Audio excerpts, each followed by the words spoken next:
समस्तଙ୍କୁ मोर YouTube channel को स्वागत। आज आम पढ़ा चतुर विनोदर नीति विनोद। यही नीति विनोदर आम चारोटी गल्प आम पढ़ी सारीचे, जोटा कि प्रथम गल्प थिला जोटा तार समाधान पाई आम आउरी 3टी गल्प पढ़ी सारे है।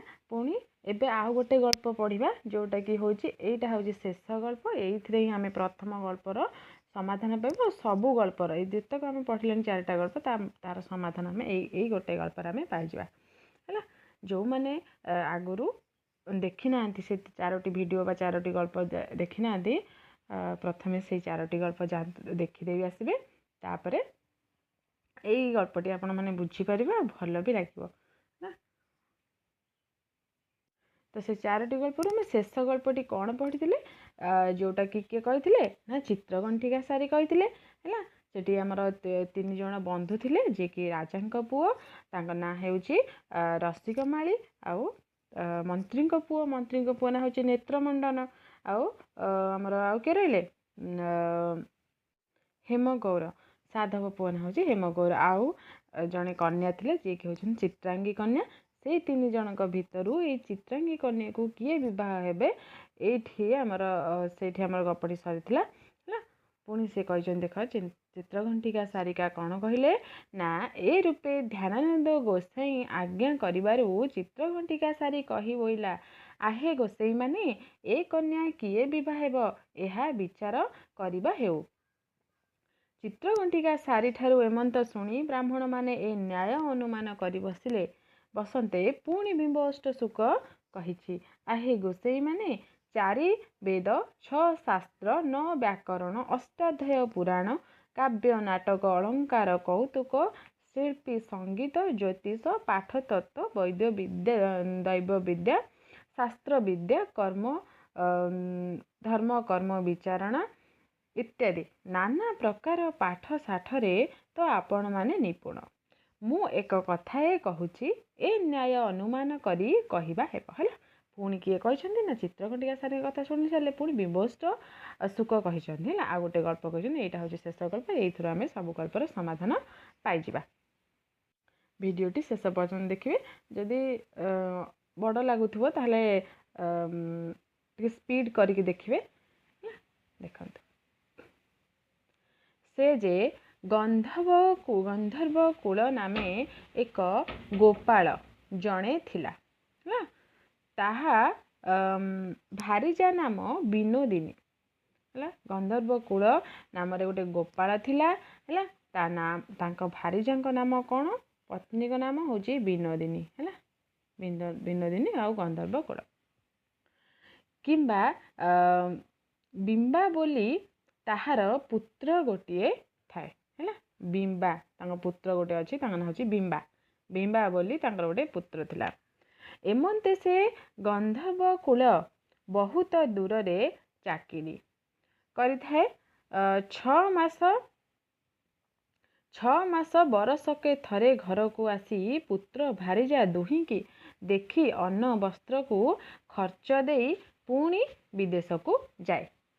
ताहार भारीजा विनोदिनी बलिमुखा नामे नापित जनक संगे प्रीति करी ताठारे अहर्निशी आसगत हेबारु से नगर लोक माने बहुत आकट कले है। तांकर जो पत्नी है तांकर पत्नी विनोदिनी कौन करछंती ना जने नापित है। जने नापित सहित से प्रीति करिछंती है। प्रीति करछंती जहाद्वारा कि ग्राम लोक माने तांको गाँर लोक माने तांको आकट करिछंती है। ए भୟରେ से दुहे फर्चा करी प्रीति करी न पारिबारु ना विचार कले चाल एठारु पलाई जिबा अन्य देश रे निश्चिंत होई रहिबा। एमंते गोपालुनी नापित से पुत्र को घेनी एक रात्र रे पलाई गले है। से गोपालुनी और नापित सेठी रही पारले नाही, तांको प्रीति को केही ग्रहण कले नाही। सेथिपाई से सेठू चली आछंती तांको पुओ को नेकी है। चंद्रबिंब बोली एक राज्य रे देख ये आसला चंद्रबिंब है। चंद्रबिंब नामे एक राज्य रे मानदत्त नामे महाजन ଘରଠାରେ ପହଞ୍ଚିଲେ। ଏଠି ଆଉ ଗୋଟେ ଚରିତ୍ର ଆସିଲେ ମାନଦତ୍ତ। ମାନଦତ୍ତ ନାମେ ମହାଜନ ଘରଠାରେ ପହଞ୍ଚିଲେ। ସେଠାରେ ବିଚାରିଲେ, ଏ ପୁତ ତ ଆସି ବଡ଼ ହେଲାଣି, ଏକା ସକାଶେ ଏହା ସକାଶେ ଆମ୍ଭେ କାଳେ ଚିହ୍ନା ପଡ଼ିବା ସିନା, ଏହାକୁ ଏଠାରେ ବିକ୍ରି କରିଦେବା। ହେଲା, ସେ ପୁଅ ଭାବିଲେ କି ପୁଅ ତ ବଡ଼ ହେଇଗଲେଣି, ଆ ପାଇଁ ଆମେ ଚିହ୍ନା ପଡ଼ିଯିବା, ତ ଆକୁ ଆମେ ଆଜି ବିକ୍ରି କରିଦେବା। ଏମନ୍ତେ ସେ ମହାଜନ ମାନଦତ୍ତକୁ କହିଲେ, ଆମ୍ଭେ ଏ ପୁଅଟିକୁ ବିକିବୁ, ତୁମ୍ଭେ ଟଙ୍କା ଦେଇ ଘେନ। ମାନଦତ୍ତ ସେ ବିମ୍ବାର ସୁନ୍ଦର ରୂପ ଦେଖି ପ୍ରଧାନ ମହାଜନକୁ ସାକ୍ଷୀ ବସାଇ ତା ମା ଠାରୁ ତ୍ରେୟପତ୍ର ଲେଖାଇ ବିମ୍ବାକୁ ରଖି ଟଙ୍କା ବୁଝିଦେଲେ। ହେଲା, ବିମ୍ବାକୁ ସେ ବିକ୍ରୟ କରିଦେଇଛନ୍ତି। କାହା ପାଖରେ? ନା ମାନଦତ୍ତ ପାଖରେ। ହେଲା, ନାପିତ ଗୋପାଳୁଣୀ ଟଙ୍କା ଘେନି ସେଠାରୁ ବାହାରି ଯାଇ ବହୁତ ଦୂରରେ ରହିଲେ। ମାନଦତ୍ତ ବିମ୍ବାକୁ ପୁତ୍ର ସମ କରି ପାଳିଥାଏ। ଏମନ୍ତେ କେତେ ଦିନ ଉତ୍ତାରୁ ସେ ମାନଦତ୍ତ ବିମ୍ବାକୁ ଘେନି ପାତାଳି ନାମେ ନଦୀ ତୀରେ ବାସ କରି ରହି ବାଣିଜ୍ୟ କରୁଥାଏ। ହେଲା, ଆଉ ଗୋଟେ ଦେଖ ନଦୀ ନାମ ଏଠି କ'ଣ ଆସିଲା? ନା ପାତାଳି ନାମରେ ଗୋଟେ ନଦୀ ଥିଲା। ସେଇ ନଦୀ କୂଳରେ ସେ ବାସ କରୁଥିଲେ। କିଏ? ନା ସେଇ ମାନଦତ୍ତ ଆଉ ତାଙ୍କ ପୁତ୍ର ହେଉଛି ବିମ୍ବା। ହେଲା, ଏହି ସମୟରେ ବିମ୍ବା କୁମ୍ଭ ଘେନି ଜଳ ଆଣିବାକୁ ଗଲା। କୁମ୍ଭ ବୁଡ଼ାଇବା ବେଳେ ଲହରୀ ବାଜି ପାଦ ଖସି ଯିବାରୁ ସ୍ରୋତରେ ଯାଇ ପଡ଼ିଲା। ହେଲା, ସେ ନଈକୁ ପାଣି ଆଣିବାକୁ ଯାଇଥିଲା, ଆଉ ସେ କୁମ୍ଭ ମାଠିଆ କଳସୀଟିକୁ ବୁଡ଼େଇବା ସମୟରେ ତାର ଗୋଡ଼ ଖସି ଯାଇଛି, ଆଉ ପାଣିରେ ଭାସି ଯାଇଛି। ଏକେ ତ ଶ୍ରାବଣ ମାସ, ବରଷା ନଦୀ ଦୁଇ କୂଳ ବଢ଼ି ଉଛୁଳି ଯାଇଛି, ପବନ ନ ପାରେ ଦେଖି। ସେ ସ୍ରୋତ ଜଳରେ ଭାସି ଯାଇ ବିମ୍ବା ଉଭାଇ ଡୁବାଇ ହୁଅନ୍ତେ ବିଧାତା ଯୋଗରେ ତାକୁ ବଡ଼ ଶୁଖିଲା କାଠ ଖଣ୍ଡେ ଆଶ୍ରା ହୋଇ ମିଳିଲା। ହେଲା, ସେ ବୁଡ଼ିକି ଭାସି ଭାସି ଗଲା ସମୟରେ ତାକୁ ଗୋଟେ ଶୁଖିଲା କାଠ ମିଳିଛି, ସେ ସେଥିରେ ଆଶ୍ରା ନେଇକି ଭାସୁଛି। ସେଇ କାଠ ଖଣ୍ଡ ଧରି ବିମ୍ବା ମଝି ନଈରେ ଭାସି ଯାଉଛି। ବିଦ୍ରୁମ ମାଳି ନାମେ ଏକ ରାଜ୍ୟ ଅଛି, ଯେ ସେ ରାଜାଙ୍କ ନାମ କ'ଣ ହେଉଛି ନା ଚଣ୍ଡବାହୁ। ହେଲା, ବିଦ୍ରୁମ ମାଳି ନାମରେ ଗୋଟେ ରାଜ୍ୟ, ରାଜାଙ୍କ ନାମ ହେଉଛି ଚଣ୍ଡବାହୁ। ଚଣ୍ଡବାହୁ ସେ ରାଜା ରତ୍ନନିଧି ନାମେ ରାଣୀଙ୍କି ଘେନି କ'ଣ ହେଇଛି ନା ଜଗତୀ ଉପରେ ବସି ପାତାଳି ନଦୀ ବଢ଼ି ଦେଖୁଅଛନ୍ତି। ହେଲା, ପାତାଳି ଯେଉଁ ନଈ ବଢ଼ି ହୋଇଛି, ସେ ସେଇ ରାଣୀଙ୍କୁ, ତାଙ୍କ ରାଣୀଙ୍କ ନାଁ କ'ଣ ନା ରତ୍ନନିଧି। ସେଇ ରତ୍ନନିଧି ରାଣୀଙ୍କୁ ସେ ଆଣିକି, ହେଲା, ସେ ଗୋଟେ ଜଗତୀ ଗୋଟେ ଉଚ୍ଚ ସ୍ଥାନ ଉପରେ ବସିକି ସେ ଦେଖୁଛନ୍ତି କ'ଣ ନା ନଈ ବଢ଼ିକି ଦେଖୁଛନ୍ତି। ସେ ନଈ ବଢ଼ି କଥା କହିଛି, ଭଉଁରୀ ତରଙ୍ଗ ମଗର କୁମ୍ଭୀର ରଙ୍ଗ, ମହାଦାରୁ ଭାସିବା ଗର୍ଜନ କରି ଆସିବା, ଅଚଳ ସମାନ ମେରୁ ଉପୁଡ଼ି ପଡ଼ନ୍ତେ ତଟରୁ, ବହଳ ଫେନକୂଳ ଜଳ ବର୍ଣ୍ଣ ପାଟଳ ନାନା କୌତୁକ ମାନ। ଏସବୁ ଦେଖୁଛନ୍ତି, ସେ ନଈ ବଢ଼ିରେ ଦେଖୁଛନ୍ତି, ନଈ ବଢ଼ିର ସୁନ୍ଦର ଦୃଶ୍ୟ। ରାଜା ରାଣୀ ଚାହିଁବାରେ ନଦୀକି ବଡ଼ ଆନନ୍ଦ ଦୁହିଁଙ୍କର ମନ। ଏ ସମୟରେ କାଠ ଖଣ୍ଡକ ଉପରେ ବିମ୍ବା ଭାସି ଯାଉ ଯାଉ ତାଠାରେ ରାଣୀଙ୍କ ନେତ୍ର ପଡ଼ିଲା। ହେଲା, ସେ କାଠରେ ଭାସି ଯାଉଛି, ତ ନଈ ବଢ଼ି ଦେଖୁଛନ୍ତି ରାଜା ରାଣୀ, ସେ ବିମ୍ବା ଉପରେ ରାଣୀଙ୍କ ନଜର ପଡ଼ିଲା। ଦେଖିଲେ ବାଳକଟିଏ ହାତ ଗୋଡ଼ ଚାଳି ଭାସି ଯାଉଛି। ତାହା ଦେଖି ଆରତ ହୋଇ ରାଜାଙ୍କୁ କହିଲେ, ଦେଖ, ମଣିଷଟିଏ ନଦୀରେ ଭାସି ଯାଉଛି, ପିଲାଟି ପ୍ରାୟ ଦିଶୁଛି, ମୋତେ ଏହାକୁ ଆଣିଦିଅ, ମୁଁ ଚରଣ ଧରି ମାଗୁଛି।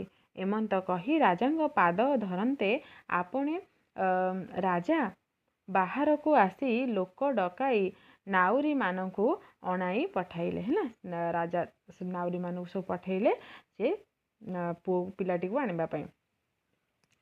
ଏଥି ଭିତରେ ଏକ ବୋହିତ ଆଳ। ହେଲା, ଦେଖ ଏ ଭିତରେ ସେ ତାଙ୍କୁ ପଠାଇବା ଭିତରେ ବୋଇତିଆଳ ଜଣେ ଥିଲେ,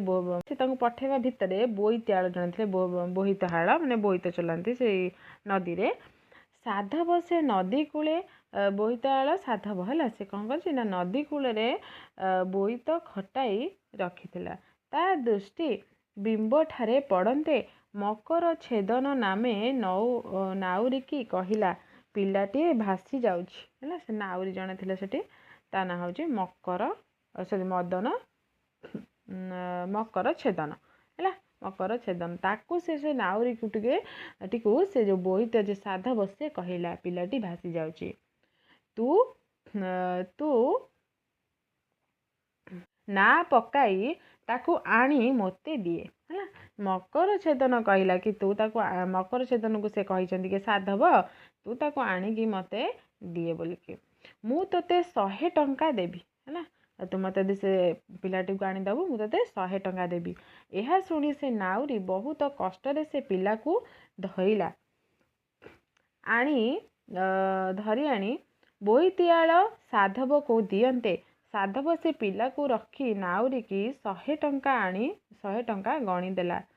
ଅଗ୍ନି ଚିକିତ୍ସା କରି ବହୁତ ଯତ୍ନରେ ସେ ପିଲାକୁ ବଞ୍ଚାଇଲା ହେଲା। ପୁଣି ସେ ପିଲାଟି ଭାସି ଯାଉଥିଲା, ବହୁତ ବେଳ ହେଲାଣି ନଦୀରେ, ତ ସେ ଅସୁସ୍ଥ ହୋଇପଡ଼ିଥିଲା, ତାକୁ ସେ ଅଗ୍ନି ଚିକିତ୍ସା କରିକି ତାକୁ ସେ ବଞ୍ଚାଇଲା। ତେଣେ ମହାଜନ ମାନଦତ୍ତକୁ ଲୋକେ କହିଲେ ତୋ ଟୋକାଟି ନଦୀରେ ପଡ଼ି ଭାସିଗଲାଣି। ଶୁଣି ମାନଦତ୍ତ ଧାଇଁ ଆସି ଦେଖନ୍ତେ ବିମ୍ବାର ସଞ୍ଚାର କିଛି ନ ଦିଶିଲା ହେଲା। ବିମ୍ବା ଆଉ ତାକୁ ଦେଖାଗଲା ନାହିଁ। ନାବ ଘେନି ବହୁତ ଦୂରକୁ ବୁଲି ଖୋଜିଗଲେ, ସେ କିଛି ଠର ନ ପାଇଲେ। ମାନଦତ୍ତ ବିମ୍ବାକୁ ନ ଦେଖିବାରୁ ବହୁତ ରୋଦନ କରି ଲେଉଟି ଆଇଲେ ହେଲା। ସେ ତାଙ୍କ ପାଳିତ ପିତା ଯେ ମାନଦତ୍ତ, ତାଙ୍କୁ ସେ ବହୁତ ଖୋଜିଛି କିନ୍ତୁ ସେ ପାଇଲା ନାହିଁ। ତାପରେ ମନ ଦୁଃଖ କରି କାନ୍ଦିକି ଫେରି ଆସିଛି। ବୋଇତିଆଳ ସାଧବ ବିମ୍ବାକୁ ନେଇ ବସାରେ ରଖିଲା। ସେ ବୋଇତିଆଳ ସାଧବଟି ସେ ବିମ୍ବାକୁ ନେଇକି ସେ ବସା ତା ଘରେ ରଖିଲା। ତହିଁ ଉତ୍ତାରୁ ଚଣ୍ଡବାହୁ ରାଜା ନାଉରୀମାନଙ୍କୁ କହିଲେ, ପିଲାଟିଏ ନଦୀରେ ଭାସି ଯାଉଛି, ତାକୁ ଯେ ଧରି ଆଣିଦେବ ସେ 500 ଟଙ୍କା ପାଇବ ହେଲା। ରାଜା ଏପଟରେ ହୁକୁମ କରିଦେଲେ, ପିଲାଟି ନଦୀରେ ଭାସି ଯାଉଛି, ବୋଇତିଆଳ ମାନଙ୍କୁ ସବୁ କହିଦେଲେ ତାକୁ ଯେ ଆଣିକି ଦବ ନାଉରିଆ ମାନଙ୍କୁ, ଯେଉଁମାନେ ଡଙ୍ଗା ଚଳାନ୍ତି ହେଲା, ତାକୁ ମୁଁ 500 ଟଙ୍କା ଦେବି। ଏହା ଶୁଣି ସତର ହୋଇ ନାଉରୀମାନେ ନା ପକାଇ ଖୋଜୁଛନ୍ତି। ଚଣ୍ଡବାହୁ ରାଜାଙ୍କ ଛାମୁରେ ଖବର ହେଲା କି ବୋଇତାଳ ସାଧବ ପିଲାକୁ ଆଣିଲାଣି ହେଲା। ଚଣ୍ଡବାହୁ କ'ଣ କହିଛି, ଯାଇ କହିଛି କାହାକୁ, ରାଜାଙ୍କ ଛାମୁରେ ଯାଇ କହିଛି କିଛି ଯେଉଁ ବୋଇତିଆଳ ସାଧବ ସେ ପିଲାଟିକୁ ନେଇଛି। ଏହା ଶୁଣି ରାଜା ଆପେ ସାଧବ ଠାରୁ ବିଜେ କଲେ। କହିଲେ, ଆମ୍ଭେ ନା ପଠିଆଇ ଥିଲଇଁ, ଏଥି ଭିତରେ ସିନା ତୁମ୍ଭେ ଧରି ଆଣିଲ। ସେ ପିଲାକୁ ଆମ୍ଭକୁ ଦିଅ, ଆମ୍ଭର ରାଜ୍ୟ ସବୁ ରୂପେ ତାଠାରେ ଆମ୍ଭର ବଳ ଅଛି, ଆମ୍ଭେ ଅବଶ୍ୟ ନେବୁ। ସାଧବ କହିଲା, ମୁଁ ନାଉରୀକି 100 ଟଙ୍କା ଦେଇ ନଦୀରୁ ଆଣିଲି। ତୁମ୍ଭ ନା ଯିବା ବେଳକୁ ସେ ତ କୋଶେକେ ହୁଅନ୍ତାଣି। ତୁମ୍ଭେ କାହୁଁ ଧରନ୍ତ, ମୁଁ କଦାପି ନ ଦେବି। ରାଜା ତୁମ୍ଭେ ଏଡ଼େ ଅନ୍ୟାୟ ନ କର ହେଲା। ସାଧବ କିନ୍ତୁ ରାଜା କିନ୍ତୁ କହିଛି କି ଇଏ ପିଲାଟି ହେଉଛି, ମୁଁ ତାକୁ ଦେଖିଥିଲି, ମୁଁ ନୌକା ପଠେଇବା ଭିତରେ ତମେ ସିନା ନେଇ ଆସିଲ, କିନ୍ତୁ ଏ ପିଲାଟି ମୋର, ଯେହେତୁ ଏ ରାଜ୍ୟ ମୋର, ତାମାନେ ଏ ରାଜ୍ୟରେ ଯାହା ବି ଅଛି ସେସବୁ ମୋର, ସେଥିପାଇଁ ମୁଁ ନିଶ୍ଚୟ ଏ ପିଲାକୁ ନେବି। କିନ୍ତୁ ସାଧବ କିନ୍ତୁ ମନା କରିଦେଇଛି, ନା ମୁଁ ସେ ନାଉରୀ ପାଖରୁ 100 ଟଙ୍କା ଦେଇ ତାକୁ ନେଇକି ଆଣିଛି, ମୁଁ ଏ ପିଲାକୁ କେବେ ବି ଦେବିନି, ତମେ ଏମିତି ଅନ୍ୟାୟ କର ନାହିଁ। ଏମନ୍ତେ ରାଜାଙ୍କର ସାଧବର ଦ୍ୱନ୍ଦ୍ୱ ହୁଅନ୍ତେ ବହୁତ ଦିଗରେ ବାର୍ତ୍ତା ପ୍ରବେଶ ହେଲା। ମାନଦତ୍ତ ଶୁଣି ତା କିଣାପତ୍ର ଘେନି ସେଠାରେ ପହଞ୍ଚିଲା। ଦେଖ ଏଇଟା ପ୍ରଚାର ହେଇଗଲା, ରାଜାଙ୍କ କତିକି କଥା ଗଲା ମାନେ ତାର ପ୍ରଚାର ହେଇଗଲା, ସମସ୍ତେ ଜାଣିଲେ ଗୋଟେ ପିଲାକୁ ନଦୀରୁ ପାଇଛନ୍ତି ବୋଲିକି। ଏକଥା ଶୁଣିକି ମାତ୍ରେ ମାନଦତ୍ତ ଯିଏ ତାକୁ କିଣିକିରି ଆଣିଥିଲା ହେଲା ତା ମାଆଙ୍କ ପାଖରୁ, ସେ ମାନଦତ୍ତ ତାର କିଣା ପତ୍ରକୁ ଧରିକିରି ଆସିଛି ରାଜାଙ୍କ ପାଖକୁ। ନଦୀରୁ ପାଣି ନେବା ବେଳକୁ ଗୋଡ଼ ଖସିଯିବାରୁ ଭାସି ଆସିଲା। ମୁଁ ନା ଘେନି ଆସୁ ଆସୁ ତୁମ୍ଭେ ଧଇଲ, ଏବେ ମୋ ଲୋକକୁ ମୋତେ ଦିଅ ବୋଲିକି କିଏ କହିଛି, ମାନଦତ୍ତ କହିଛି, ମୁଁ ନେବି। ଏ ରୂପେ ସେ 3 ଜଣ ଯାକ ବିମ୍ବାକୁ ନେବାକୁ ଯୁକ୍ତି କରୁଥାନ୍ତି। ଏଥି ଭିତରେ ଗନ୍ଧର୍ବକୁଳ ଗୋପାଳ ବିଦେଶରୁ ଘରକୁ ଆସନ୍ତେ ଦେଖିଲା ଘରେ କେହି ନାହାନ୍ତି। ସମସ୍ତେ କହିଲେ, ତୋ ଭାରିଜା ପୁଅକୁ ଘେନି ଭଣ୍ଡାରୀ ପଳାଇଲାଣି। ଏହି ଶୁଣି ଅତି ମନ ଦୁଃଖରେ ତାକୁ ପଚାରି ପଚାରି ଖୋଜୁଛି। ଆସି ଦୈବୀ ଯୋଗରେ ପ୍ରବେଶ ହୋଇ ଦେଖିଲା ତ ପୁଅ ବିମ୍ବା ସାଧବ କୋଳେ ବସିଛି। ପୁତ୍ରକୁ ଦେଖି ହୃଦୟରେ କୋଡ଼ି ହୋଇ କହିଲା, ଏ ମୋର ଏକା ପୁଅ ଗୋଟିକ। ଏତେବେଳକେ ପ୍ରାଣ ଆସି ପାଇଲି। ମୋ ପୁଅକୁ ଦିଅ, ମୁଁ ନେବି। ଏ ରୂପେ ସେ ଗୋପାଳ କୋଳ କରି ବସିଲା। ହେଲା, କହିଛି ନା, ଏ ରୂପେ ସେ ଗୋପାଳଟି ଗୋଳ କରି ବସିଲା। ସେ ତିନି ଜଣ ତ ଯେଉଁ ମାନେ ପୁଅକୁ ନେବା ପାଇଁ ଯୁକ୍ତିତର୍କ କରୁଥିଲେ, ରାଜା ଆଉ ସାଧବ ଆଉ କିଏ, ତାର ଯେଉଁ ଯିଏ କିଣିଛି ମାନଦତ୍ତ, ସେ ଏବେ ଆସିଗଲେ କିଏ, ତାଙ୍କ ପିତା ଗନ୍ଧର୍ବ ଗୋପାଳ। ହେଲା, ଗନ୍ଧର୍ବ କୂଳ ଗୋପାଳ। ଦେଖନ୍ତୁ ତାପରେ ଆସିଲା, ବିମ୍ବଷ୍ଟ ଶୁକ କହୁଅଛି, ହେ ଗୋସାଇଁମାନେ, ଏ ବିମ୍ବା ନ୍ୟାୟରେ କାହାକୁ ପ୍ରାପ୍ତ ହେବ, ଏହା କହିବା ହେଉ। ଦେଖନ୍ତୁ ଏଇଠି ଆସିଲା ସବୁ ଗଳ୍ପର ସମାଧାନ। ହେଲା, ଏଇ ସେ ବିମ୍ବଷ୍ଟ ଶୁକ କହିଛି, ଏବେ କୁହନ୍ତୁ କି ଏଇ ଯେଉଁ ବିମ୍ବାଟି କାହାର, ପ୍ରକୃତରେ ସେ କାହା ପାଖକୁ ଯିବା ଉଚିତ, କିଏ ତାର ହକଦାର। ଏମତ ଶୁଣି ବ୍ରାହ୍ମଣମାନେ ଭାବନା କରିକେ ବୋଇଲେ, ବୋଲଇଁ ରଜାର ପ୍ରାପତ, କେ ବୋଲଇଁ ବାବୁର, କେ କହିଁ ମହାଜନର ପ୍ରାପତ, କେ କହିଁ ସାଧବର ପ୍ରାପତ। ଏ ରୂପେ ଆନ ଆନ କରି କହନ୍ତେ ନ୍ୟାୟ ନ ଛିଡ଼ିଲା, ପରସ୍ପରରେ ଦ୍ୱନ୍ଦ୍ୱ ଉପୁଜିଲା। ହେଲା, ଆର ସମାଧାନ ହେଇପାରିଲାନି। କିଏ କହୁଛି ସେ ରାଜାର, କିଏ କହୁଛି ତା ପିତାର, କିଏ କହୁଛି ସାଧବର। ହେଲା, ଏମିତି ଗୋଳ କରି ଚାଲିଛନ୍ତି। ଏହା ଶୁଣି ଶୁକ ସାରିକା ଦୁହେଁ କହିଲେ, ହେ ଗୋସେଇଁମାନେ, ଏ ରୂପେ ନାନା ପ୍ରକାରରେ କାହିଁକି ନ୍ୟାୟ କରୁଛ? ଆମ୍ଭେ ଯାହା କହୁ ଛାଇଁ ଶୁଣ। ଯେବେ ବିମ୍ବା ବାବୁର ପ୍ରାପତ ହେବ, ତେବେ କୁନ୍ଦରେଖା ବାପା କୁଶଳକର୍ମା ଯେଉଁ ବର କରିଛି ଗୋପକଦମ୍ବ ବିଭା ହେବ। ନାହିଁ ମହାଜନ ମାନଦତ୍ତକୁ ପ୍ରାପତ ହେବ, ତେବେ ମା କରିଥିବା ବର କ'ଣ ଚକ୍ରରାଶି ବ୍ରାହ୍ମଣ ବିଭା ହେବ। ଦେଖନ୍ତୁ ଏଇଠି ଆସିଲା ଆମର ପ୍ରଥମେ ଯେଉଁ ଗଳ୍ପ ଥିଲା, ଯାହାର ସମାଧାନ ପାଇଁ ଆମେ ଏତେ ଗୁଡ଼ିଏ ଗଳ୍ପ ପଢ଼ିଲେ, ସେଇଟା ସେ କ'ଣ କହିଲେ ଦେଖନ୍ତୁ ନା, ଆମ୍ଭେ ଯାହା କହୁଛୁ ତାହା ଶୁଣ ବୋଲିକି କିଏ କହିଛି ନା ଶୁକ ସାରି କହିଛନ୍ତି। ହେଲା, ଶୁକ ସାରିକା କହିଲେ, ଯଦି ବିମ୍ବା ବାବୁର ପ୍ରାପତ ହେବ, ହେଲା, ଯଦି ବିମ୍ବା ସେ ବିମ୍ବାଟି ତା ସେ ପୁଅଟି, ଶୁକ ସାରିକା କ'ଣ କରିଛନ୍ତି, ଗୋସେଇଁମାନଙ୍କର ଆହୁରି ସାହାଯ୍ୟ କରିଦେଇଛନ୍ତି, କେମିତି ସେ ଠିକ୍ କଥାଟାକୁ ବିଚାର କରିପାରିବେ। ହେଲା, କହିଛନ୍ତି କ'ଣ ନା, ଯଦି ବିମ୍ବା କ'ଣ ବାବୁର ପ୍ରାପ୍ତ ହେବ, ବାବୁ କିଏ, ତା ପିତାକୁ, ହେଲା, ତେବେ କୁନ୍ଦରେଖା ବାପା କୁଶଳକର୍ମା ଯେଉଁ ବର କରିଛି ଗୋପକଦମ୍ବ ବିଭା ହେବ। ହେଲା, ବିଭା ହେବ ନାହିଁ। ମହାଜନ ମାନଦତ୍ତକୁ ପ୍ରାପତ ହେବ, ତେବେ ମା କରିଥିବା ବର ଚକ୍ରରାଶି ବ୍ରାହ୍ମଣ ବିଭା ହେବ। ସେ କହିଲେ କି ଯଦି ସେ ପୁଅକୁ ଚକ୍ରରାଶି ବ୍ରାହ୍ମଣ ବିଭା ହେବ, ସେ କହିଲେ କି ଯଦି ସେ ପୁଅକୁ ଯଦି ତା ପିତା ପାଇଲା, ତାହେଲେ କୁନ୍ଦରେଖା କାହାକୁ ବାହା ହେବ, ତା ପିତା ଯାହାକୁ ଠିକ୍ କରିଛନ୍ତି ଗୋପକଦମ୍ବ, ସେ ତାକୁ ବିଭା ହେବ। ଯଦି ସେ ପୁଅଟି ମାନଦତ୍ତକୁ ମିଳିଲା, ପ୍ରାପ୍ତ ହେଲା, ତେବେ ତା କୁନ୍ଦରେଖାର ମା ଯେଉଁ ପିଲାଟିକୁ ଠିକ୍ କରିଛନ୍ତି, ଯେ କି ଚକ୍ରରାଶି, ସିଏ ତାକୁ ବିବାହ ହେବ। ନାହିଁ ଯଦି ସେ ରାଜାଙ୍କୁ ପ୍ରାପତ ହେବ, ତେବେ ଯାଇ, ମାନେ ସମସ୍ତେ କହିଛନ୍ତି, ସେ କଥା କହିଛନ୍ତି, ତାପରେ ସମସ୍ତେ ଉତ୍ତର ଦେଇଛନ୍ତି ନାହିଁ ଏଇଟା ହେବ ନାହିଁ। ହେଲା, ତେବେ ମା କରିଥିବା ବର ଚକ୍ରରାଶି ବ୍ରାହ୍ମଣ ବିବାହ ହେବ, ସମସ୍ତେ କହିଲେ ନାହିଁ।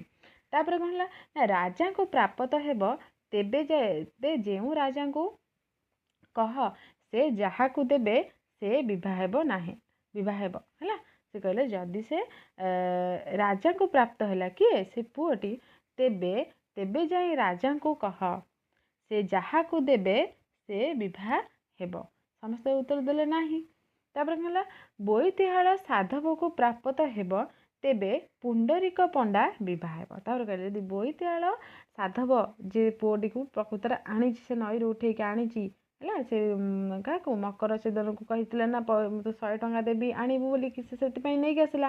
ହେଲା, ଆଣିଛି, ଯଦି ତାକୁ ପ୍ରକୃତରେ ପୁଅଟି ପ୍ରାପ୍ତ ହେଲା, ତେବେ କାହାକୁ ପୁଣ୍ଡରିକ ବିବାହ ହେବ, କୁନ୍ଦରେଖାକୁ। ବୁଝିପାରିଲ, ଏଇଠି ସେ ସମାଧାନ କରିଦେଇଛନ୍ତି, ସମସ୍ତେ ତାପରେ କହିଛନ୍ତି ହେବ ବୋଲିକି। ହେଲା, ଏମନ୍ତେ ସାରି ଶୁକ କହନ୍ତେ ବ୍ରାହ୍ମଣମାନେ ଧର୍ମ ସୂକ୍ଷ୍ମ ପ୍ରମାଣେ ନାନାଦି ଶାସ୍ତ୍ରମାନ ବୁଝନ୍ତେ ବିମ୍ବା ବୋହିତିଆଳ ସାଧବକୁ ପ୍ରାପ୍ତ ହେଲା। ଏହା ସମସ୍ତଙ୍କ ସମ୍ମତରେ କହିଲେ ହେଲା। ବୋଇତିଆଳ ସାଧବକୁ ପ୍ରକୃତରେ ବିମ୍ବା ପ୍ରାପ୍ତ ହେଲା, ଯାହାଦ୍ୱାରା କି ଆମର ପ୍ରଥମ ଗଳ୍ପର ସମାଧାନ ହେଲା କ'ଣ ନା କୁନ୍ଦରେଖାକୁ ପୁଣ୍ଡରୀକ ହିଁ ବିବାହ କରିବ ହେଲା। ଏହା ଶୁଣି ଶୁକ ସାରିକାଏ କହିଲେ, କାହିଁକି ବିମ୍ବା ସାଧବକୁ ପ୍ରାପ୍ତ ହେଲା କି ହେଲା ପଚାରୁଛନ୍ତି। କାହିଁକି ତାହେଲେ ବିମ୍ବା ସାଧବକୁ ପ୍ରାପ୍ତ ହେଲା? ତା ପିତାକୁ ତ ପ୍ରାପ୍ତ ହେଇପାରିଥାନ୍ତା, ରାଜାଙ୍କୁ ତ ପ୍ରାପ୍ତ ହେଇପାରିଥାନ୍ତା, କାହିଁକି ତାହେଲେ ତାର ସେ ସାଧବକୁ ପ୍ରାପ୍ତ ହେଲା? ବ୍ରାହ୍ମଣେ କହିଲେ, ବାବୁ ମହାଜନ ରାଜା ଏମାନେ ଥାଇ କି କଲେ? ସାଧବ ଆଣିନଥିଲେ ତ ତା ଜୀବନ ଯାଇଥାନ୍ତା, ଆଉ ଘଡ଼ିକେ ସମୁଦ୍ରରେ ପଡ଼ିଥାନ୍ତା। ସାଧବ ତା ପ୍ରାଣ ରଖିବାରୁ ନ୍ୟାୟରେ ତାକୁ ପ୍ରାପ୍ତ ହେଲା ହେଲା। ରାଜାମାନେ କହିଲେ, ମହାରାଜାମାନେ ପଣ୍ଡିତମାନେ କହିଲେ, ଯଦି ସେ ସାଧବଟି ଯଦି ତାକୁ ନ ଆଣିଥାନ୍ତା, ନଦୀରୁ ନ ଆଣିଥାନ୍ତା, ତାହେଲେ କ୍ଷଣକ ଭିତରେ ତ ସେ ଯାଇକି ସମୁଦ୍ରରେ ପଡ଼ିଥାନ୍ତା। ସେ ତାର କ'ଣ ଆଉ ପ୍ରାଣ ଥାନ୍ତା କି ସେତେବେଳେ ଆଉ କେହି ତାକୁ ଯାଇ ଆଣିଥାନ୍ତା? ତାହେଲେ ଆମେ ପ୍ରଥମ ଗଳ୍ପର ସମାଧାନ କ'ଣ ପାଇଲେ? ପୁଣ୍ଡରୀକ ଯେତେବେଳେ କୁନ୍ଦରେଖା ନଦୀରେ ଯେଉଁ କୂଅ ଭିତରେ ପଡ଼ିଯାଇଥିଲା, ସେତେବେଳେ କୂଅ ଭିତରେ ପଡ଼ି ତାର ପ୍ରାଣ ହାରି ଦେଇଥାନ୍ତା। ଯଦି ସେତେବେଳେ ତାକୁ ପୁଣ୍ଡରୀକ ନ ରକ୍ଷା କରିଥାନ୍ତା, ତାହେଲେ ସେ କ'ଣ ବଞ୍ଚିଥାନ୍ତା ନା ଆଉ କାହାକୁ ସେ ପ୍ରାପ୍ତ ହେଇଥାନ୍ତା? ସେଥିପାଇଁ ସେ ତାର ଜୀବନ ରକ୍ଷା ଯେହେତୁ କରିଛି, ପ୍ରଥମେ ସେ ତାକୁ ହିଁ ପ୍ରାପ୍ତ ହେବ। ସେ ବିବାହ କରିବ କୁନ୍ଦରେଖା କାହାକୁ ନା ପୁଣ୍ଡରୀକକୁ ହିଁ ସେ ବିବାହ କରିବ ହେଲା। ତହୁଁ ଶୁକ ସାରିକାଏ କହିଲେ, ତେବେ କୁନ୍ଦରେଖାକୁ ପୁଣ୍ଡରୀକ ପଣ୍ଡା ବର ପ୍ରାପ୍ତ ହେଲା। ଏ ପୁଣ୍ଡରୀକ ପଣ୍ଡାରେ କନ୍ୟାର ଯେଉଁ ସମ୍ବାଦ ଅଛି ତାହା ବିଚାରି ଶୁଣ ହେଲା। ଦେଖନ୍ତୁ ଏଇଠି ସେଇ କ'ଣ ସେ ପଣ୍ଡିତ ମାନେ ପଚାରୁଛନ୍ତି କାହାକୁ? ଶୁକ ସାରିକାକୁ ପଚାରୁଛନ୍ତି କି ତୁମେ ଏ ରୂପରେ ଏ ନ୍ୟାୟଟା କେମିତି କରିପାରିଲ? ସେ ସବୁ ତାର ନ୍ୟାୟ କହିଛନ୍ତି, ତାର କାହାଣୀ କହିଛନ୍ତି କି ପୁଣ୍ଡରୀକ କେମିତି କୁନ୍ଦରେଖାକୁ କୂପ ମଧ୍ୟରୁ ରକ୍ଷା କରିଥିଲା, ଯେଉଁଟାକି ଟିକେ ଆଗରୁ କହୁଥିଲି।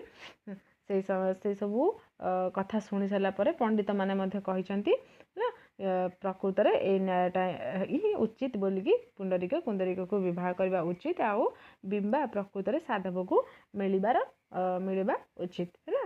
ଏହା କହିଲା ପରେ ତାପରେ କ'ଣ ହେଇଛି? ଏ ରୂପେ ନ୍ୟାୟ ଛିଡ଼ିବାରୁ ସମସ୍ତେ ଶାନ୍ତ ହେଲେ, ନୀତି ବିନୋଦର କଥା ସଇଲା। ଏ ରୂପେ ମୋହନାଙ୍ଗଙ୍କ ଠାରୁ ଶୁଣି ଚଞ୍ଚଳାକ୍ଷୀ ଅତ୍ୟନ୍ତ ଆନନ୍ଦ ହେଲେ ହେଲା। ମୋହନାଙ୍ଗ ଚଞ୍ଚଳାକ୍ଷୀ କିଏ? ନୀତି ବିନୋଦ କଥା କହୁଥିଲେ। ଏଇଠି ଆମର ନୀତି ବିନୋଦଟି ସରିଗଲା। ଯଦି ଆପଣଙ୍କୁ ସବୁଗୁଡ଼ିକ ଗଳ୍ପ ବୁଝି ଯାଇଥିବ, ଶେଷ ଗଳ୍ପର ଯେଉଁ ପରିଣତି ହେଲା, ଯେଉଁ ସମାଧାନଟି ହେଲା, ଯଦି ଆପଣମାନଙ୍କର ସମ୍ମତ ବି ସେଇଥିରେ ଥିବ, ତାହେଲେ ନିଶ୍ଚୟ ଗୋଟେ ଲାଇକ୍